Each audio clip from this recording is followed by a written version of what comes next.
Hi, I'm Giles Colborne. Welcome to the Service Design Show, episode number 200. Have you ever felt like you're being gaslit at work? You're told your team isn't delivering, that your deliverables aren't good enough, all while you know the real bottleneck lies in how you interface with the rest of the organization. Today, we explore how to stop taking the blame and start taking control. Hi, if you're new here, welcome to the Service Design Show, where we invite the brightest minds in our field and explore what is truly needed to design great services that resonate with people, push businesses forward, and honor our planet. Our guest today is Giles Colborne, and to understand his perspective, you need to know one key story.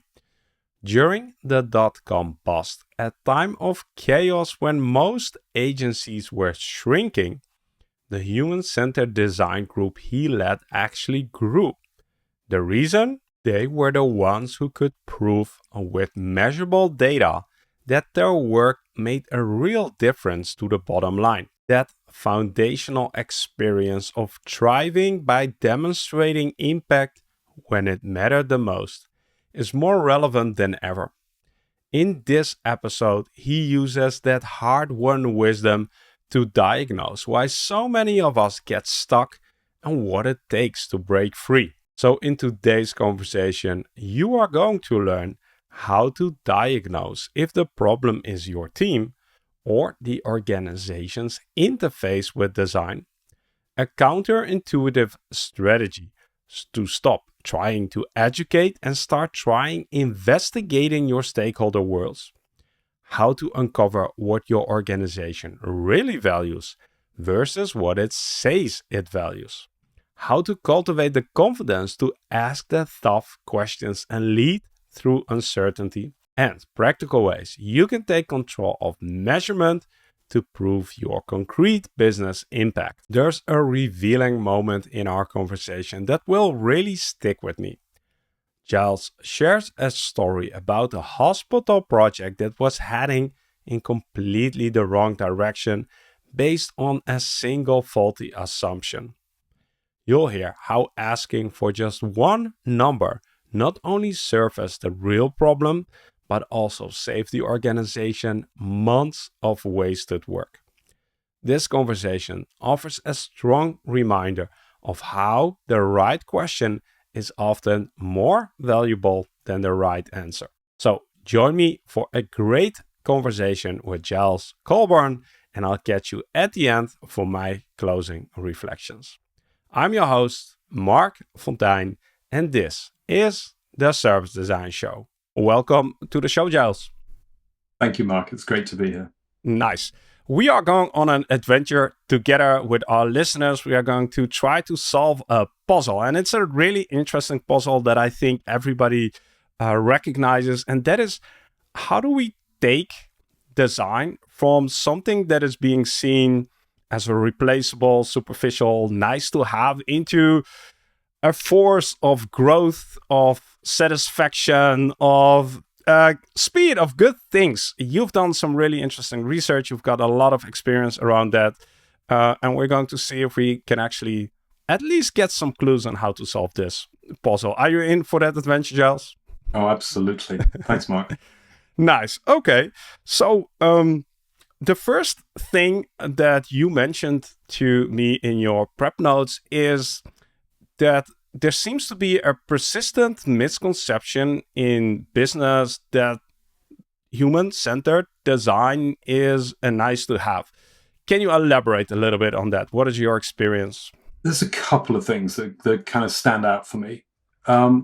First of all, I remember talking to a client, senior client in a large organization who said to me, the thing you have to realize is that the board here think that the first job is, we'll make some money, and then if there's anything left over when we've done that, we'll spend that on improving the user experience. and those two things were completely separate. They didn't see how the one was related to the other, and that really stuck with me. That even at that level, people didn't have a sense of where their customers fitted into the business, and how customer experience might impact the business performance. And the other was talking to an organization, and like many organizations, it already felt itself to be very user-centered. And when you dug into what that meant, people's general sense was, well, it's just about caring for the users. It's about being nice. And again, they didn't have any kind of rigor, any kind of system behind that. An approach that would actually yield anything meaningful. And so, of course, everything was user-centered because they were all just nice people. Do you feel that we also have been propelling that notion as a design community ourselves, that it is about being nice to people? I think one of the things that we've lost sight of is impact, right? And measurement of impact. And that's one of the things that's really troubled me, I think, over the last 5-10 years. When I founded CX Partners, I was able to bring to that a bunch of case studies from my previous job, where we had gone in, we had made a user-centered intervention, and we had achieved a concrete business outcome. And that was why actually the dot-com bust in 2000 was maybe one of the best things that happened to user-centered design, because suddenly people weren't throwing money at the internet anymore, and you had to justify what you're doing. And we, the human-centered design community, had those case studies, had that justification. So that was really the point at which our industry took off. And I think as the industry grew, that foundational moment, was lost in the mists, and maybe we became a little complacent, and thinking that being advocates for the user was just going to result in good stuff happening, or that measurement was somebody else's responsibility. If measurement is somebody else's responsibility and we didn't take that up and didn't take that seriously, is that one of the reasons why you feel businesses don't see design as something that is actually contributing to the bottom line? Is that, like, have we created partially this situation ourselves? Is that the core issue? Well, I don't want to fling around blame, but I do think it's a key issue. Absolutely. Yeah. I think in speaking to design leaders over the last few years, I've spoken to leaders so I spoke to one leader, for example, in a retail business. Now, retail is like the most clean, user-centered business model there is. Like, if you make things attractive for the users, if you make things easy for the users, if you have the things that users want, they will buy your stuff and you make more money. It's really clean.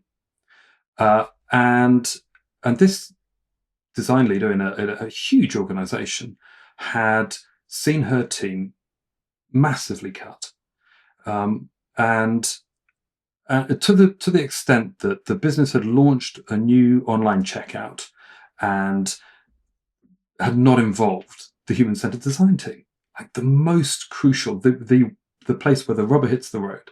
That project had failed. They put the new checkout live. They'd seen sales dip so alarmingly that they'd had to take it off and replace it with the old version. Okay, that's a really clear fail.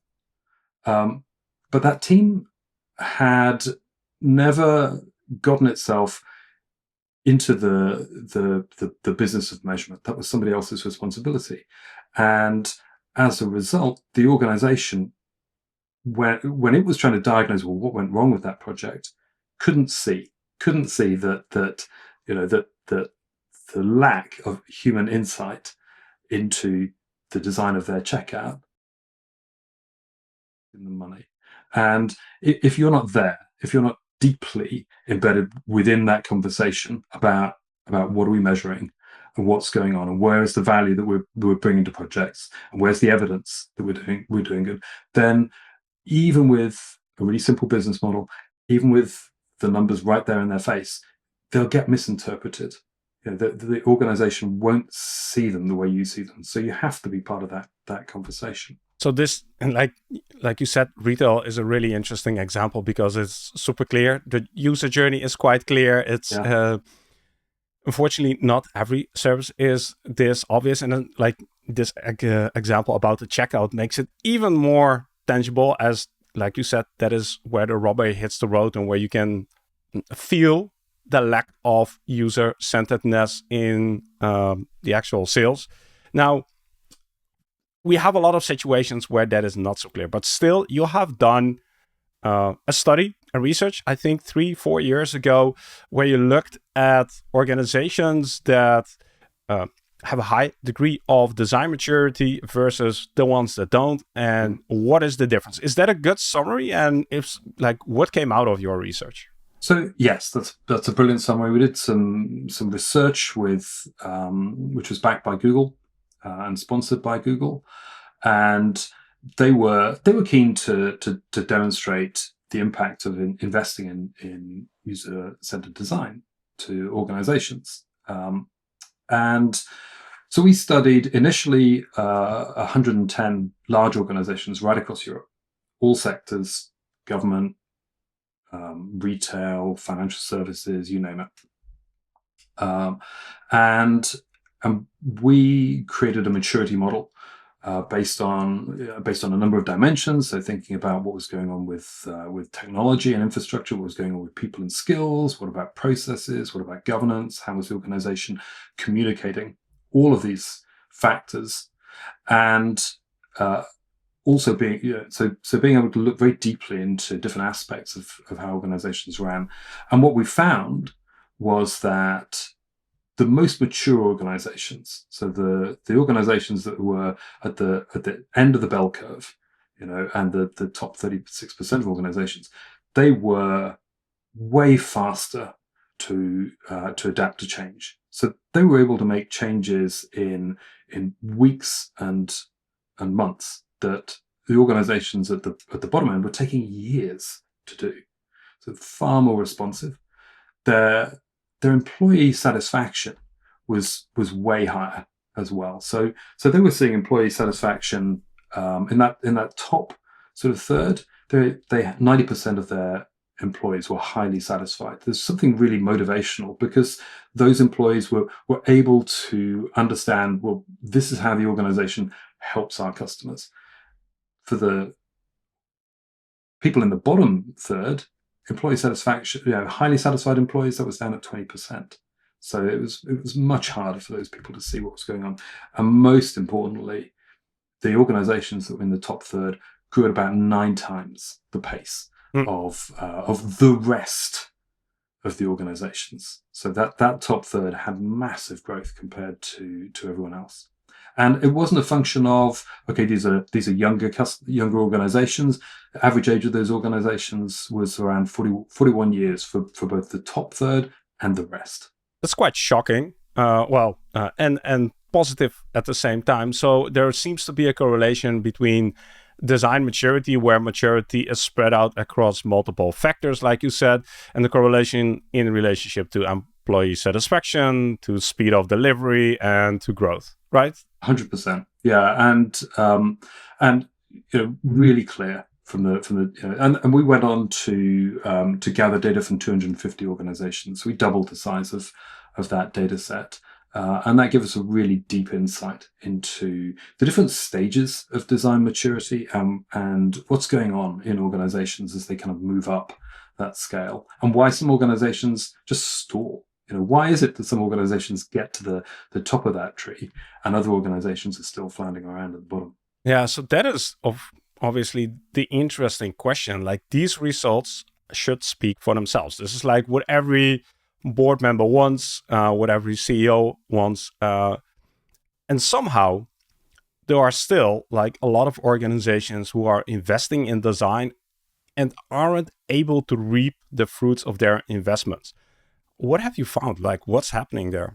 So I think one of the challenges that organizations face is that once you get to the middle levels of maturity, what I call the kind of messy middle, you have probably invested a great deal in design. I mean, organizations at that sort of mid level of maturity, which is where most organizations sit in that bell curve, have got the right skills in place. They've got quite large design teams. They've invested in tools. They've invested in facilities, and so great deal is in place. And organizations at that level are getting what I would call kind of good enough user experience. They are getting, they're not encountering people that can't use their products.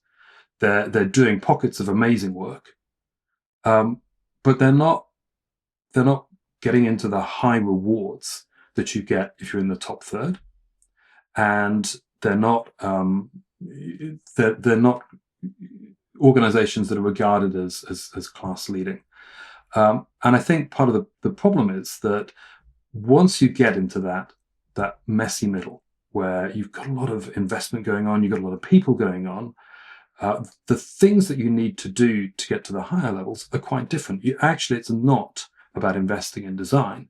It's about looking at how the rest of the organization interfaces with the design teams. And I think that will be really familiar to listeners to this podcast, thinking about the organizations that maybe they're working in now, or maybe they worked with in the past, where the problems that come are the problems of, actually, does the rest of the organization understand what we do? Does the rest of the organization bring us in early enough? Does the rest of the organization set us the right challenges, ask us the right questions, and give us the right leeway to do great work?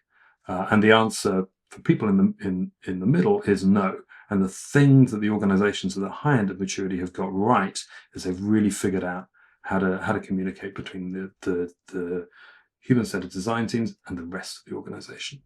That is a pretty big insight, and let me wrap this up in my words to see if I understand this correctly. So if you're stuck in the middle, chances are that the issue itself isn't with design as the tool. It's more of like the organization who doesn't know yet how to hold the tool correctly to get the most out of it. Is that like a correct description? I think that's right. I think people here will have had that experience of, a senior stakeholder coming in and saying, actually, we need you to build us one of these. And so there's no discovery. There's no understanding the user. It's just copy this thing that I saw. And immediately your opportunity to fit the solution to what the user needs, to what the market needs, to triangulate that with what the business needs has gone. And you're just hoping that this stakeholder has had the right idea. More subtly, it's also often about the things that stakeholders say in governance meetings. So, why is this taking so long? Why are you spending so much? And that gets interpreted as we need to do it faster, or maybe that's the absolute diktat that's coming down. And there are good reasons for asking those questions, but there are better ways to ask them, or ways which don't start to impinge on the agility and freedom of movement of the team, but help to shape the constraints within which they're working. If we find ourselves as listeners stuck in this position, and unfortunately, I think a lot of us will recognize this, of course, we can hope that the rest of the organization will adapt, but hope isn't the most effective strategy. Like, what have you found that, like, what can we do? What can we take on to change this situation for the better? I think we're lucky. As designers, we've got a toolkit for understanding problems. And I think turning that toolkit on the rest of the organization is really what we need to do. So the immediate response from a lot of design teams that I've spoken to, a lot of organizations that I've been involved with is that the design team goes out and does a roadshow, right? It says, let's tell people about what we do. Let's explain who we are to the rest of the organization. And, that's like the equivalent of let's stick a bigger label on it. We know that solution doesn't work. It's like the accounts team, doing a roadshow on why it's really important to fill your expenses in early. It's like, great, thanks very much. But none of that actually addresses the problems that you and I have when we're trying to remember to fill in our expenses. None of that really examines what it's like to be on the other side of the table. It just, shouts louder, hey, pay attention to us. So, if you're trying to make change happen by doing a roadshow, you're really forgetting the first step of design, which is, listen, go out, understand. So you've got to understand what it's like to be a stakeholder. You've got to understand, well, why are these weird things happening? What's going on? And that's the first step. Is just go out. Sorry for interrupting you there, but this is really common. I hear a lot of the folks I talk to say the response that we get from our stakeholders is that they don't understand design or service design. They don't understand the value that it brings. So their natural instinct is to educate, start explaining. Because the question was like, I don't understand. And if you don't understand, let me explain because... And then they find that actually more explanation doesn't work. So what are we getting wrong here? Why isn't this the right approach? It seems to be the right answer for the right question. Yeah. And, to some extent it is, but it fails to ask that question, well, what's it like to be a financial controller? What's it like to be head of product? What's it like to be a marketing director? And what are they actually trying to achieve? And so you end up scattering a lot of information which is irrelevant, which is outside of their comprehension, which they just don't understand. And what you really need to understand is, okay, what are the problems they're grappling with, and where does that intersect with me? How can we have a conversation about that rather than about everything that I do, which is like, well, that's nice, but they'll go away and they'll forget 90% of it. Yeah. You need to begin by understanding. So the thing that comes up for me when you share this is you'd almost want to create a customer journey or a day in the life of your financial director.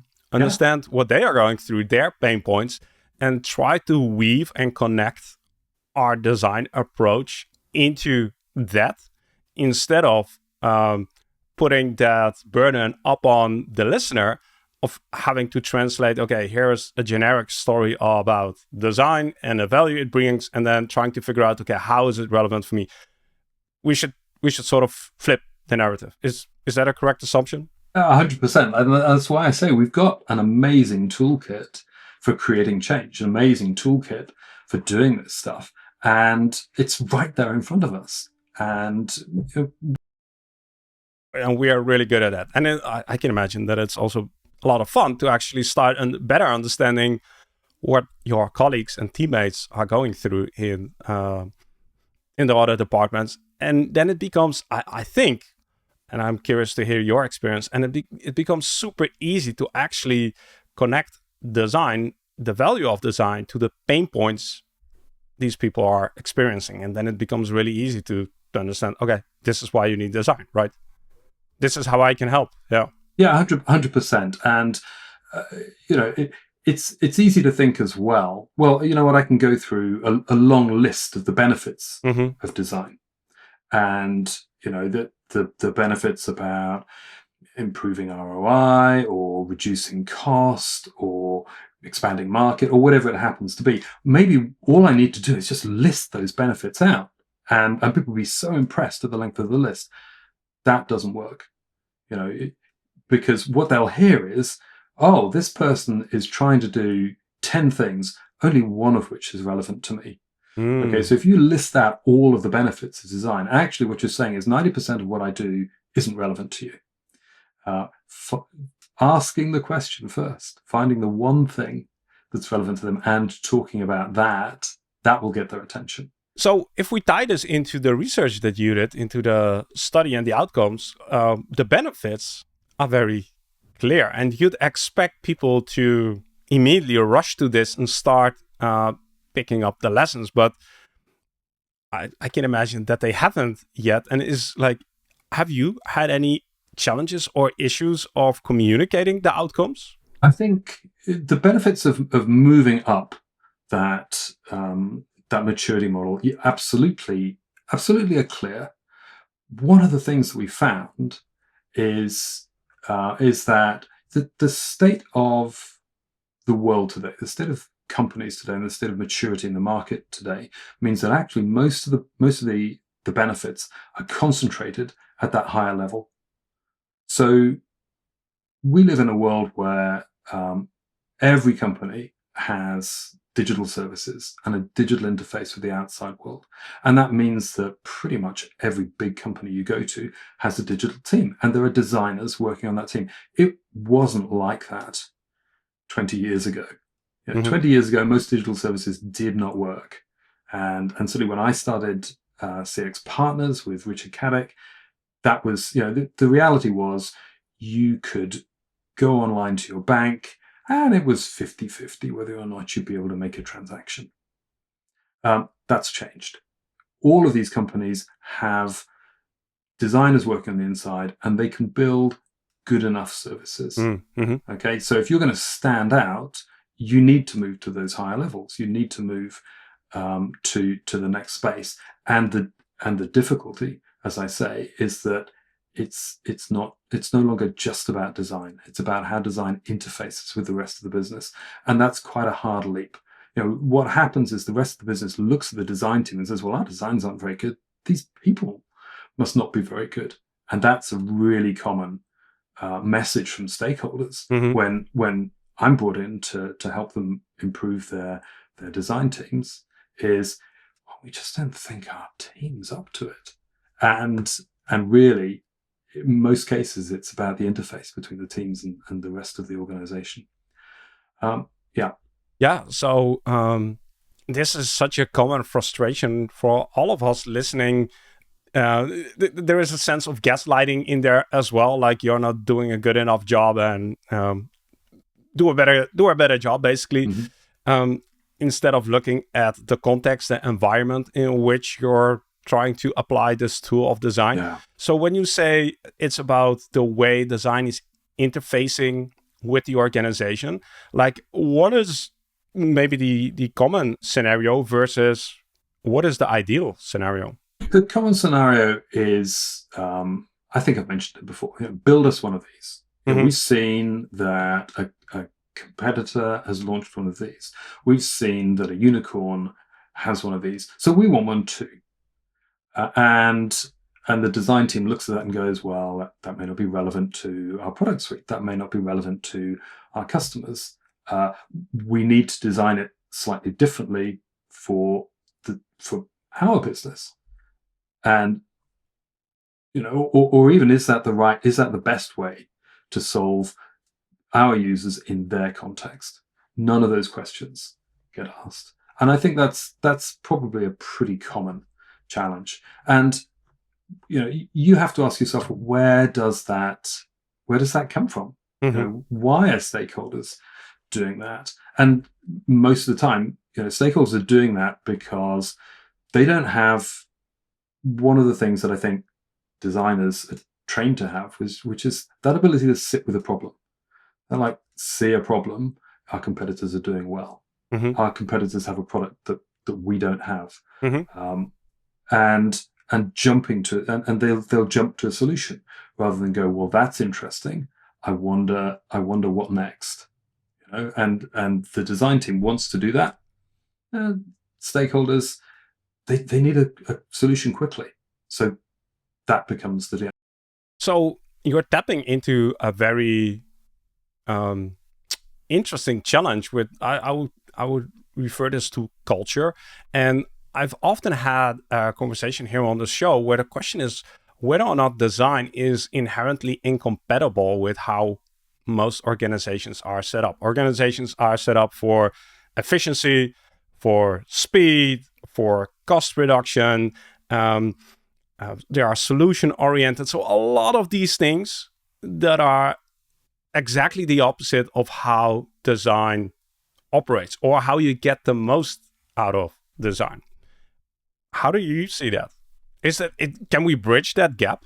I mean, yes, absolutely we can, because when you look at the organizations that are higher maturity, they're amazing at those things. They're more responsive. They move faster. You know, they get better results. So something good is happening there. I don't think it's an incompatibility. I think it's a lack of understanding about how to wield the tool. I think those are your words, right? I think those are exactly the right words. It's like, how do I get the best out of this? So I don't think it's a fundamental incompatibility. I think it's a misunderstanding of how you manage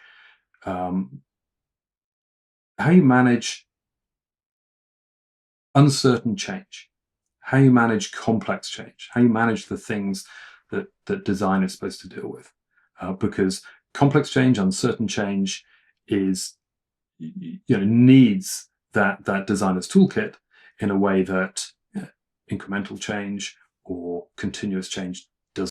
Great that it's not incompatible, and I would absolutely agree with you. And it's good that the study sort of is the evidence for that as well. But we do find ourselves in situations where the organization doesn't know how to fully utilize the tool or utilize it to its maximum potential.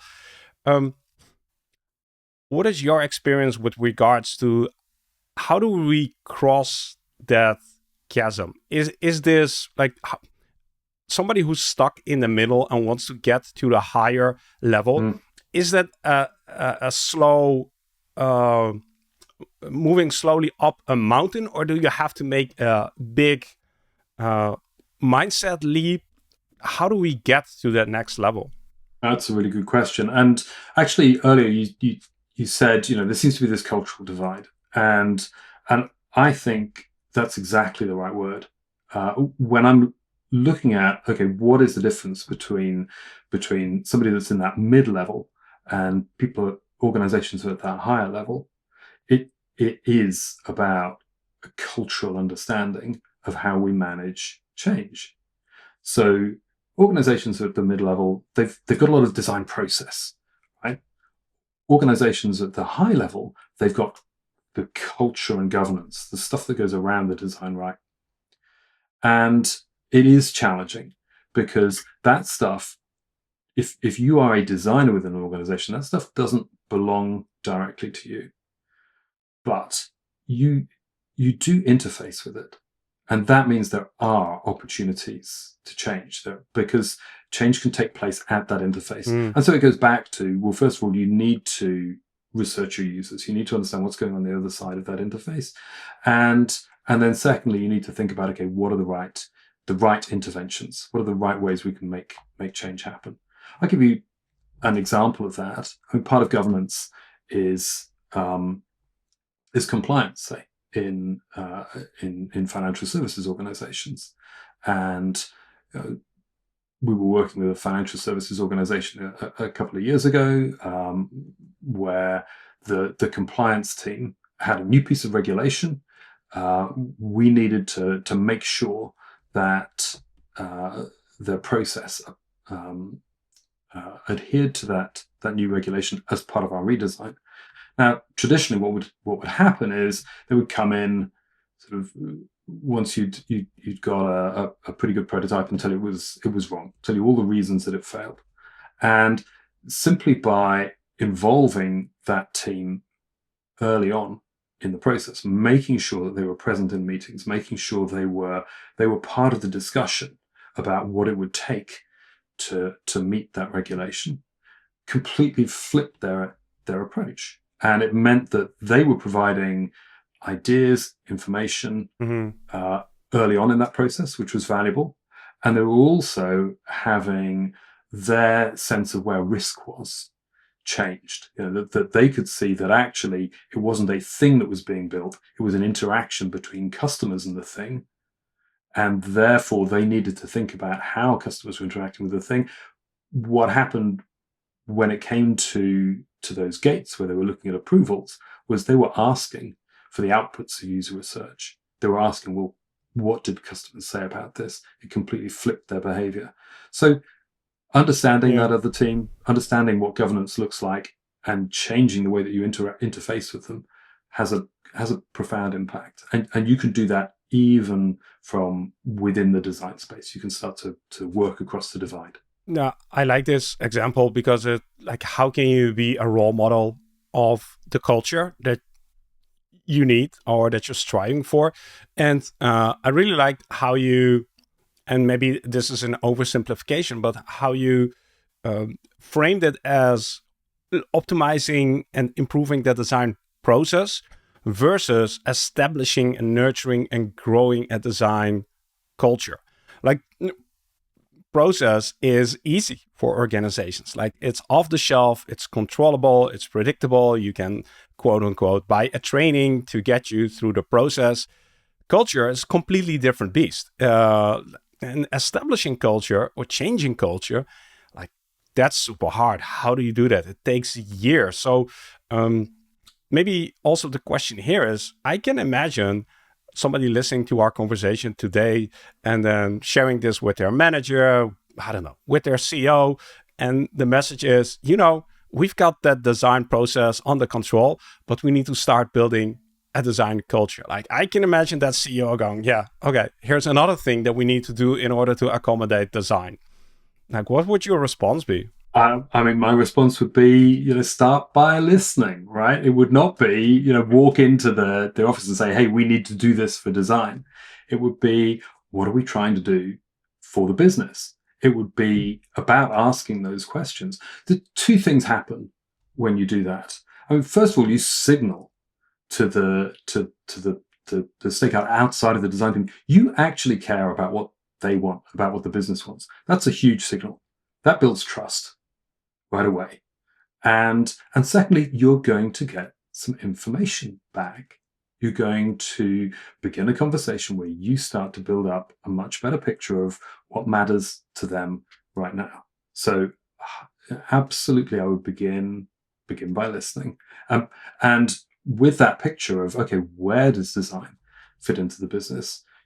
You may discover something which I think is true for a lot of organizations, which is that actually design in some cases is about minimizing cost to serve. It's not about maximizing user delight, despite what you hear from senior management. They might say one thing, but actually when it comes to looking at the numbers, looking at how they make their business decisions are elsewhere. And I think that was, again, I can think of an example going into a large financial services organization where, the stakeholders inside the design team, outside the design team said, oh yeah, the board says what they care about is customer experience, but I know which projects get prioritized around here. They're the ones that reduce costs. Okay. So again, like you would with any piece of user research, it's not about listening to what people tell you. It's about understanding the world that they live in. And when you do that, you uncover much more useful things. And you can go away, you can work with that. You can work with, okay, we need to focus our design effort on reducing errors. Fine. That's a great thing to do. That makes people's lives on both sides much better. When we're having this conversation, let's see if I got this right. When we're having this conversation with somebody outside of the design team, two questions that might be relevant, highly relevant, are how do you make decisions day to day? And can you tell me, how do you prioritize your work? How do you know what's important and urgent? Are those questions that you think would be helpful for us? Oh, 100%. And exactly that. And not just how do you make decisions, but what's behind that. So that need to make sure that in the one meeting a month you have with this project team, they get it. So what I'm going to do is I'm going to tell them, look, I already saw it built over here. Build one of these. Okay, that you're going to start to understand why they're communicating with you in the way that they are, and you're going to start to uncover those things. So yeah, 100%. Changing culture is a long, slow process. The place where culture crystallizes into a set of rules or a set of norms is governance. And governance is all about, how do I prioritize? Where do I place my resources? How do I have confidence that we're heading in the right direction? How do I make decisions? So you're exactly right. Those are the questions you need to be asking to start to uncover your stakeholders. And that is maybe also the conversation you can have when somebody starts talking about customer experience. We should go back to our governance model and ask, like, how is that anchored in the things that we actually put resources into? Or is it something, or is it a wish? Like, we hope to be more user-centered, but our actual actions are focused on reducing costs. Yes, I think that's a great question. How is it anchored in the governance? And I think that goes back to something we said right at the beginning of this conversation. Most organizations have a really hazy idea of how customer experience fits into their business model. They haven't kind of worked out our customers are happy, we've got a high net promoter score, hurrah. So what does that mean for the rest of the business, and where are all the places where that has an impact? I'll give you an example of that. I was working with one large organization and looking at their how to improve the performance of their design team, and they had what they called their balance scorecard for prioritizing projects, and that balance scorecard included cost savings, included IT strategy, and included customer experience. The problem they faced was that they hadn't done the thing that you're supposed to do with a balanced scorecard, which is not just figure out what scores go on it, but figure out how they relate to each other.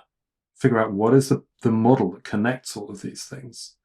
And what that meant was, if the customer experience score opportunity was high, they couldn't see how that affected business value. And so the thing that got prioritized on that balanced scorecard was always cost saving. Yeah. When you read the book, The Balanced Scorecard, it's really poorly named, because balancing the scorecard is half of it. Understanding how those scores interact and how being on IT strategy or having a great customer experience actually drops money out of the funnel, out of the business funnel, is the critical step, so that you have a proper systems understanding rather than just a bucket of numbers. At the start of our conversation, you mentioned that you were all in on showing impact, on measuring, on showing the ROI.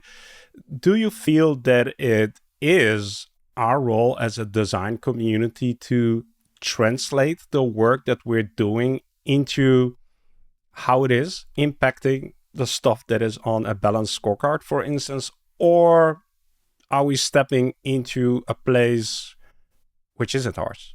In some organizations, you might be. In some organizations, you might find some reticence around that. I think the reality is, a lot of organizations, this stuff isn't written down anywhere, and this stuff isn't really deeply understood.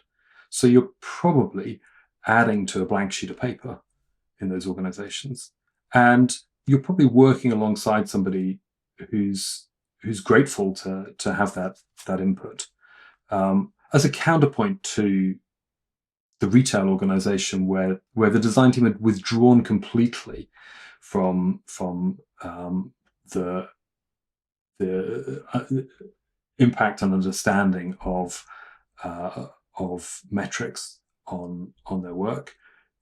Talking to another design leader who'd come into a design team, the first thing that he'd done was to map out those customer journeys and map out the key metrics at each step in them. And the organization didn't have anything like that before he came along. Yeah. And that organization was prepared to invest in design.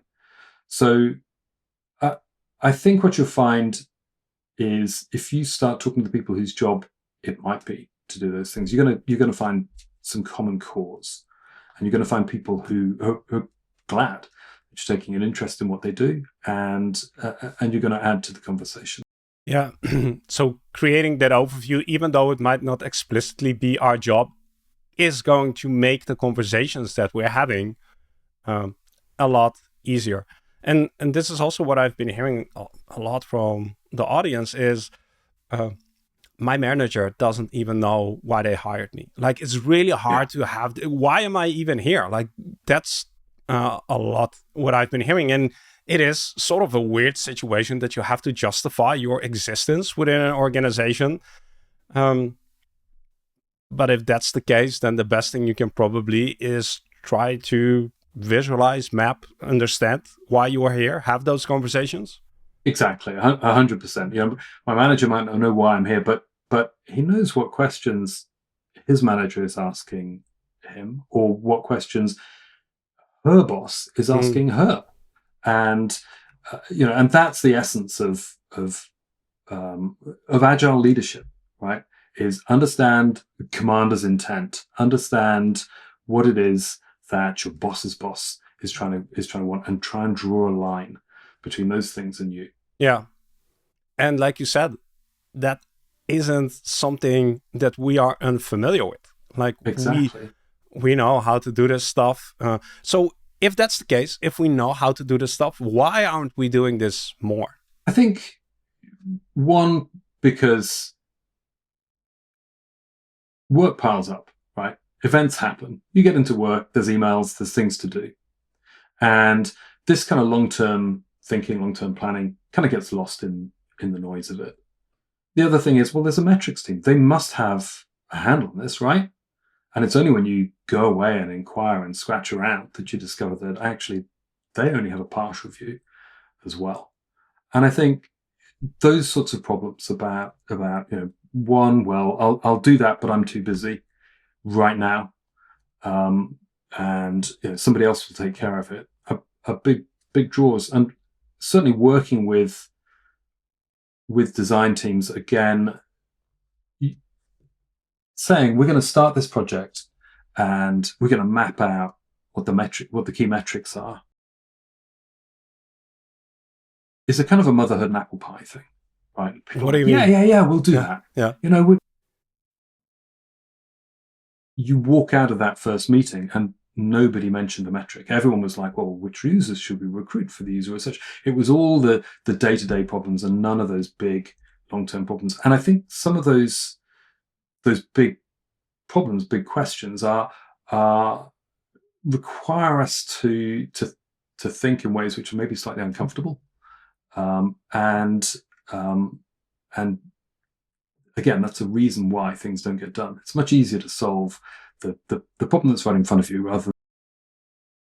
Yeah. So what's the uncomfortable aspect? You dig down into, are we doing the right thing? How will we know this is making a difference? You dig down into, there's a missing piece in our understanding.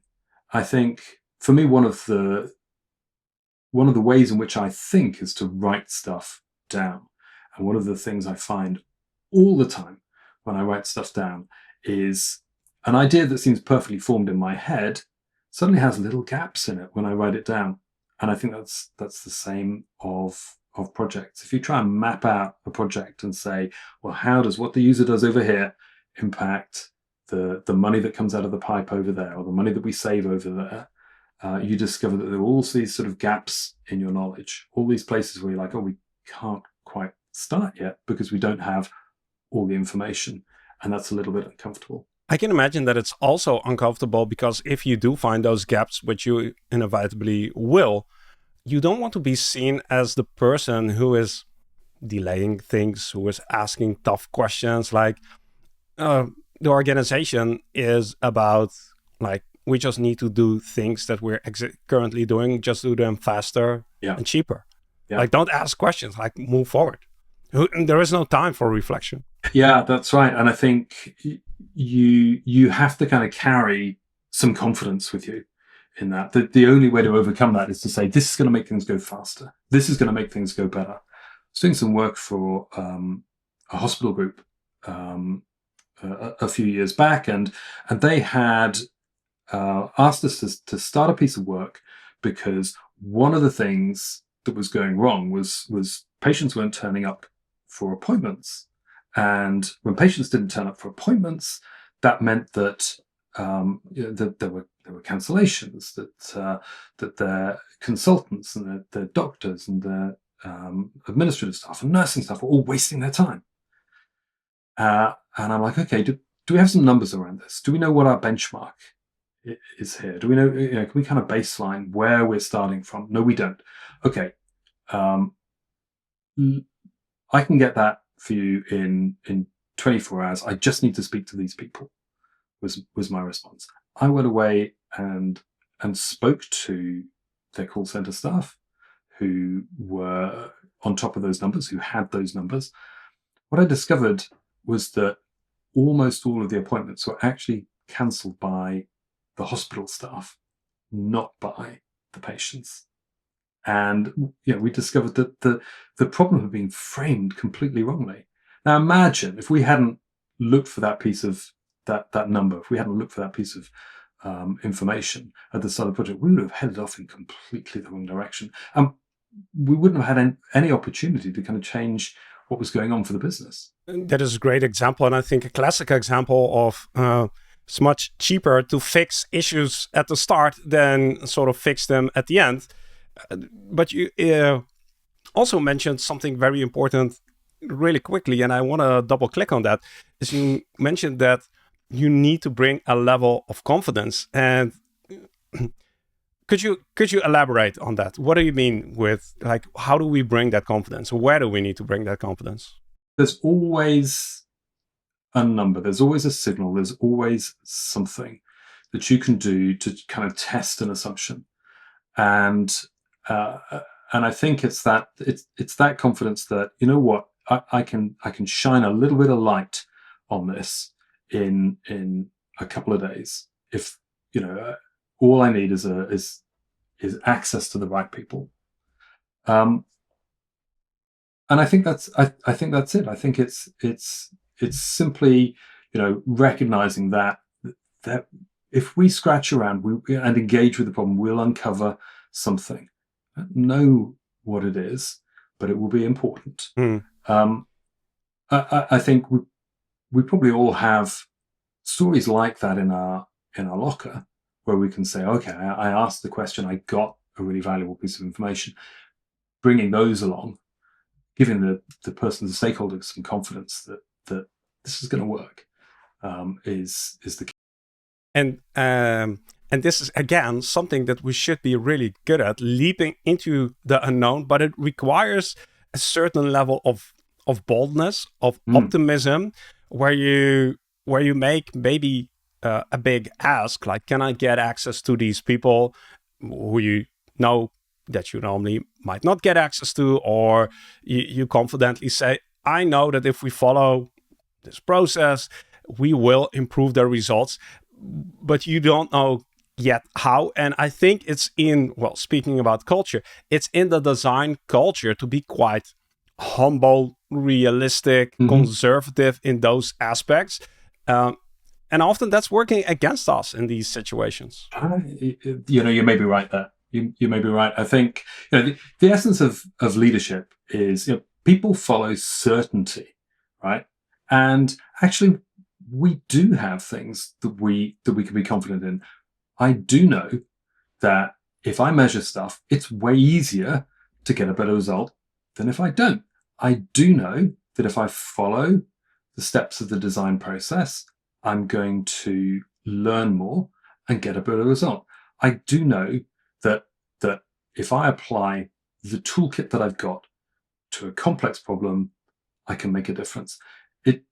Internally, you're going to be scared. There's never been a moment when, having done a great design project, having done all of the user research, having fixed the things that I knew were broken, and then put something live, that I wasn't anxious to, when I was asking for those first numbers back. But it's always worked. So you're always going to feel that anxiety. You have to have confidence in your toolkit, and the humility, I think, comes in in the ability to say, I don't know if we're going to get the right result first time, but we are going to get the right result. That's what the toolkit does. It doesn't make us magical. It makes us better informed and better able to make good, rational, sensible choices. So this attitude, this confidence, this boldness, it isn't, I think we sometimes confuse that with arrogance. But you said it's leadership, and you have to be confident that this is the right direction to move into, and convey that confidence, and put yourself on the line, like make yourself accountable. Like, I will make sure that we get there. And I think this is also something that we are hesitant to put ourselves on the line, because there are so many factors at play. There is culture, there is process, there is world crisis. We don't know if we will get there, but we do. That's what you're saying. Yes, and I don't want to I don't want to trivialize it and oversimplify it, but I think we should be confident in the toolkit that we bring. And you know what? If back with that hospital example, I'd gone away and discovered actually there's no opportunity to intervene. There's no opportunity to do something different or better. That's a win. That's a great business case. Yeah, exactly. We just saved ourselves months of work. Yeah.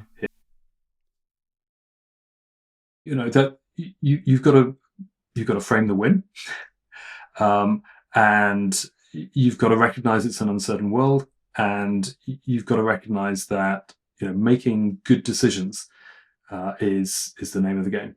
Yeah, and you can only do that with the. Let's go back to the puzzle that we started into, this adventure that we're on, of how do we get from being seen as something that is nice to have, something that is superficial, called in late at the game, to something that is actually moving the needle quite significantly within the organization. And what I've heard you say, that we shouldn't try to optimize the process or to explain what we do. It's more about the culture that we're in, and how do we shape that, and how do we ourselves show up within these systems? Are those the puzzle pieces that we are sometimes missing? I think so. I think there are maybe three things, and we've repeated them throughout this conversation, right? So one of them is you need to understand the organization of which you're part. You need to understand the interface between that organization and the design team. Understanding that means you can have targeted conversations that are relevant to the rest of the organization, conversations that they'll understand. Rather than just going out and doing a roadshow and explaining what you do, you can talk to them about how can we make this interface better, and let's try doing it this way. And you can have much more valuable conversations. Measurement, I think, brings a rigor. It means that we need to examine what we're doing and understand it more deeply. It means that we need to. It means that we can recognize the value that we're bringing to an organization. So I think that's the other part of it. And the third thing I think I'd say, which is we haven't really spoken about much, but I think is really current, is that we need to think about how we make best use of the resources that we have, and that means, what's the quick way that we can test a hypothesis. So, pick up the phone and talk to somebody in the call center, but also what are the ways in which we can deliver just enough design? What are the ways in which we can improve automation? And if we're not thinking about that question, how do we make the best use of the design resources that we've got? How do we start to bring in opportunities to automate? Then those things get done to us. Somebody from outside will say, I'll bet these guys could do 80% of the benefit with 20% of the resources. Unless you're on top of that conversation, unless you're leading that conversation and demonstrating that you're making brilliant use of the resources, you're figuring out where there's opportunities to use the latest AI tools to automate stuff or what have you. Somebody else will do that to you. So in those places where you're interfacing with the rest of the organization, stepping into that space and having that conversation means you're absolutely on the front foot. You're leading. And you're changing the organization around you. That's a great summary. Those 3 points are super relevant. The last point that you mentioned about using AI tools, better use of resources. If people haven't listened to that episode yet, we recently did one with Ron Bronson where we explicitly spoke about that. So it's good that we didn't cover it here because people can just refer to that one. Giles, as we wrap up, one thing that we like to leave with is something that gets us thinking about interesting, valuable topics. Is there a question that you feel you'd want to leave us with when we are walking the dog or taking a shower? I would always be asking, where does design fit into the big picture of the organization that I work for? Where is it at that highest level? And sometimes you're going to find it slightly uncomfortable. It's not the be all and end all. If you're a bank, the truth is that you make your money from loan books. You make your money from investing the funds that the bank has, and the customer experience part of that is about minimizing costs. That's okay. Recognizing that means that you can attack the problems that really matter to the organization. So thinking deeply about where does the customer fit into this organization's business model, I think is a key question which will help you act far more strategically and help you demonstrate the value of design to the organization in a far more credible way. And help to prevent burnout in the process because you're not clinging onto something that you hope the organization wishes for, right? 100%. Yeah. Giles, thanks so much for sharing this. It's super interesting, super valuable. If people want to learn more about you and the work that you do, is there a place you can direct them to? I would say meet me on LinkedIn. All right. Reach out to me on LinkedIn, mention the show. I'm delighted to have conversations. I really want to hear people's stories. And 100%, if you've got a great, reach out to me. Awesome. We'll make sure to add the links in the show notes. Once again, thanks for coming on. This was a great conversation, and thanks for sharing it with us. What a conversation. For me, the most powerful takeaway from Giles is this idea that our biggest frustrations often don't come from our design work itself, but from the interface between our team and the rest of the organization. It is so validating to hear that the problem isn't usually with the tool, but with how the organization has learned to hold it. His message gives us a clear mandate to stop just trying to perfect our process and start actively designing that crucial interface with our stakeholders. It's a shift from being practitioners to becoming true strategic partners who can confidently demonstrate their value. A huge thanks to Giles for sharing his wisdom with us today. I hope this leaves you feeling empowered to start building the design culture you want to be part of. If you have enjoyed today's conversation, you can do me one big favor. Click the like button on this video and leave a short comment if you haven't done so already. Not to feed the algorithms, but to let me know whether or not we are on the right track by addressing topics like this. Finally, before we part ways, please take a moment to reflect and celebrate that by joining us today, you have directed your attention towards learning and growing as a professional. So, from everyone who you are going to impact through your work, thank you for taking the time and making the commitment. My name is Mark Fontijn, and I look forward to having you with us again for a new conversation on the Service Design Show. Take care and see you soon.